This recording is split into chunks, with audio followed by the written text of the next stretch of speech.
پھر ہے لا الہ الا اللہ وحدہ لا شریک لہ لہ الملک ولہ الحمد وہو علی کل شیء قدیر اللہم لا مانع لما اعطیت ولا معطی لما منعت ولا ينفع ذا الجد منک الجد.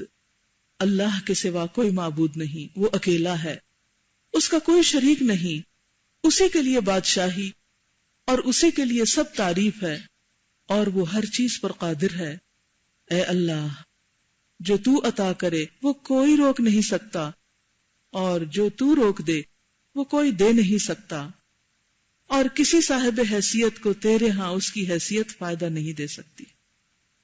بہت ہی خوبصورت دعا ہے. پہلے اللہ کی تعریف بیان کی گئی، اس کے قادر مطلق ہونے کا اظہار اور اقرار کیا گیا، اور پھر مانگا گیا اے اللہ جسے تو دے اسے تو کوئی روک سکتا ہی نہیں، یعنی سب سے بڑی طاقت تیری ہے اور تو عطا کر سکتا ہے، اور اگر تو روک دے تو کوئی دے نہیں سکتا. اور کوئی بھی صاحب حیثیت جس سے ہم توقع رکھتے ہیں کہ وہ ہماری مدد کرے گا، اس کو تیرے ہاں اس کی حیثیت فائدہ نہیں دیتی. حیثیت سے مراد سٹیٹس. دنیا میں اگر کسی کا سٹیٹس بہت بڑا بھی ہے تو وہ مت بھولے کہ وہ سٹیٹس اس کو کوئی وہاں فائدہ دے.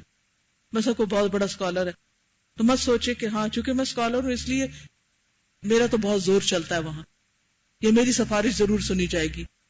یا کسی کے پاس مال زیادہ تو کوئی انسان سوچے کہ چونکہ میں دنیا میں مال رکھتا ہوں اس لیے دعائیں بھی میری ساری قبول ہو سکتی ہیں. یا یہ کہ اگر کسی کے پاس کوئی اتھارٹی ہے، حکومت ہے، کسی بھی قسم کا کوئی اقتدار، کوئی طاقت، کوئی قوت، کوئی اسکل، کچھ بھی ہے، تو انسان یہ مت سوچے کہ اس وجہ سے وہ اللہ کا بہت پیارا ہے. دنیا میں کیا ہوتا ہے، جن لوگوں کی کوئی حیثیت ہوتی ہے کسی بھی وجہ سے ان کی بات ہر کوئی مان لیتا ہے. ہوتا ہے نا ایسے، کسی کی کوئی ویکنس ہوتی، کسی کی کوئی، تو لوگ اس کے مطابق ان کی بات سن لیتے ہیں. لیکن اللہ کے ہاں کسی صاحب حیثیت کی کوئی حیثیت معنی نہیں رکھتی الا یہ کہ وہ اللہ کو راضی کرے، چاہے وہ انتہائی غریب ہو، چاہے وہ دنیاوی طور پہ بہت پڑھا لکھا نہ بھی ہو، لیکن اگر اس کے اندر تقویٰ ہے، خدا خوفی ہے، اللہ کی محبت ہے، تو وہ اللہ کے بہت قریب ہے.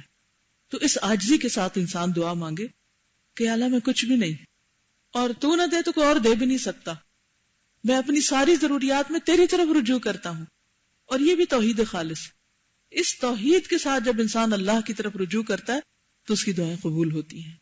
دہرائیے لا الہ الا اللہ وحدہ لا شریک لہ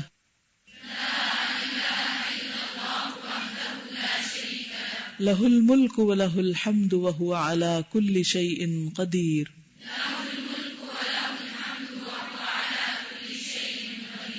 اللہم لا مانع لما اعطیت